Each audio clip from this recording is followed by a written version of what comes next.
जी, आज का हमारा क्वेश्चन है state and prove Kepler's law of areas for planetary motion.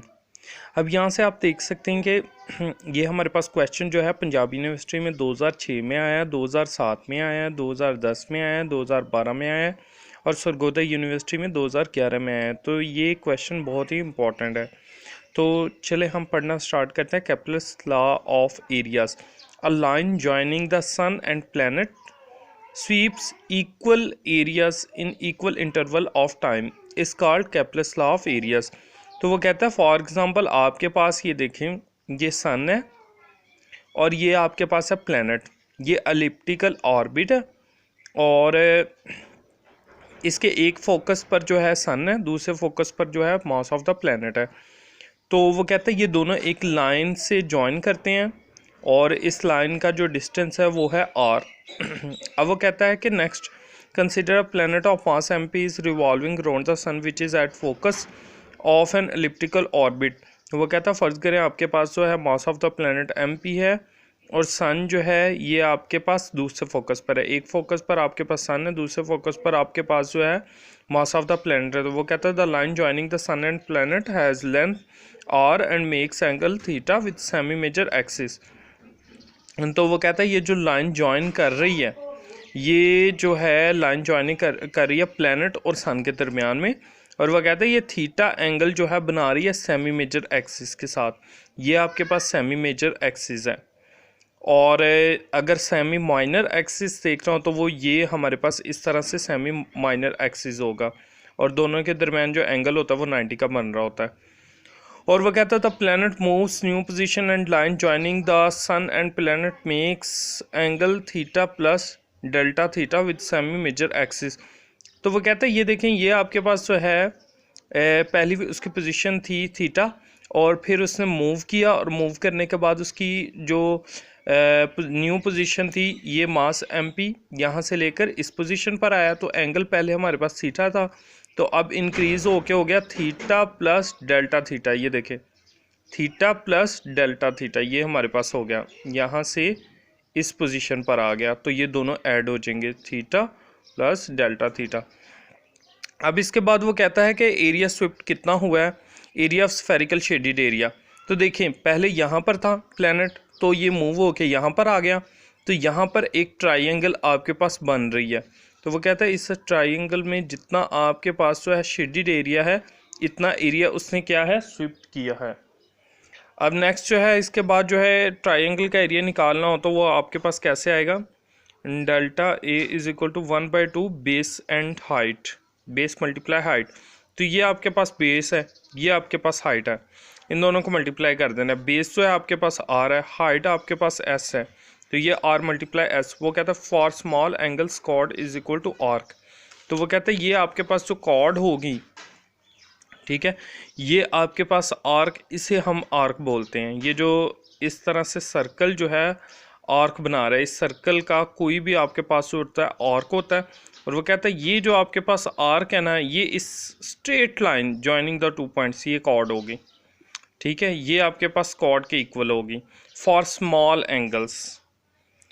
अब नेक्स्ट जो है इसके बाद वो कहता है कि आपके पास जो है ये जो आर्क है हमारे पास जो इक्वल टू कॉर्ड है, इसको हमने एस जी से बोला है। तो अगर इसको निकालना हो, इस आर का फार्मूला होता है एस इज इक्वल टू, ये आपके पास आर मल्टीप्लाई डेल्टा थीटा। ये आप लोग फार्मूला पढ़ भी चुके हैं, S is equal to R theta maths में। तो वही formula S is equal to R multiply delta theta. तो ये हमारे पास आर मल्टीप्लाई डेल्टा थीटा आ गया, आर को आर से मल्टीप्लाई करें आर स्क्वायर हो गया। बोथ साइड हमने टाइम पर डिवाइड कर दिया, चूँकि ये जितनी भी डिस्प्लेसमेंट हो रही है विद रिस्पेक्ट टू टाइम हो रही है, इसलिए हमने टाइम पर डिवाइड कर दिया। तो अब ये देखें टाइम पर दोनों तरफ हमने डिवाइड कर दिया, फिर उसके बाद लिमिट अप्लाई कर दी फॉर स्मॉल टाइम। तो delta T approaches to zero और डेल्टा जो है ये जब लिमिट अप्लाई होगी डेल्टा डी में कन्वर्ट हो जाएगा। और इसी तरह जो है डेल्टा थीटा और डेल्टा टी ये हमारे पास जो है कन्वर्ट हो जाएगा इसमें ओमेगा में, एंगुलर डिस्प्लेसमेंट, ठीक है। अब इसके बाद by angular momentum of the system L is equal to R cross P, L जो है एंगुलर मोमेंटम है आपके पास, तो ये आपके पास आ गया L is equal to R, और क्रॉस से आप ख़त्म करते हैं आपको पता साइन थीटा आता है, एन इसका यूनिट वेक्टर है, और पी जो है आपके पास मोमेंटम है, और ये लीनियर मोमेंटम है। तो लीनियर मोमेंटम इक्वल होता है मास मल्टीप्लाई वेलोसिटी, वही एम वी वाला फार्मूला है हमारे पास। इन तीनों को मल्टीप्लाई कर देंगे, साइन थीटा जो है ये 90 हो जाएगा। इसकी रीज़न क्या है कि साइन थीटा जो है 90 हो गया। अब यहाँ पर देखें तो आपको यहाँ से पता चलेगा कि ये जो आपके पास सर्कल पर कोई भी जो लाइन टेंजेंट होती है ये 90 का एंगल बनाती है उस रेडियस के साथ। ये मैथ में भी आपके पास जो है ज्योमेट्री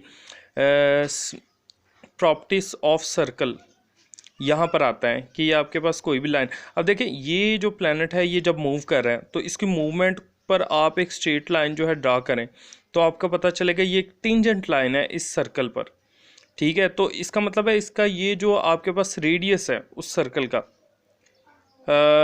तो आप यहाँ से देख सकते हैं ये इस टेंजेंट लाइन से क्या कर रहा है, 90 का एंगल बना रहा है, इसलिए हमने साइन को 90 लिया है। साइन 90 हो गया, साइन 91 होता है, एन यूनिट वेक्टर 1 है, और बाकी आपके पास यहाँ से L is equal to M P R V आ गया, और ये सॉरी मिस्टेक से लिखा गया बाय मिस्टेक, यहाँ पर जो है आपके पास ख़त्म हो जाता है यूनिट वेक्टर जो हमने यहाँ पर लिया 1 के इक्वल हो गया, और ये मैग्नीट्यूड यहाँ पर नहीं लेना आपने। अब यहाँ से देखें डी ओवर डी टी को फाइंड करने के लिए हमें आर स्क्वायर ओमेगा की ज़रूरत है, तो आर स्क्वायर ओमेगा की यहाँ से वैल्यू निकालनी है। एम पी दूसरी तरफ जाके क्या हो गया आपके पास डिवाइड हो गया, एल ओवर एम पी आ गया, इसको इक्वेशन 2 कह दी। इस इक्वेशन 2 को इक्वेशन 1 में आप पुट कर दें तो आपके पास आ गया एल ओवर 2 एम पी। अब देखें तो आपके पास जो है L over 2 M P constant है, तो यही हमारे पास केपलर्स लॉ प्रूव हो जाता है।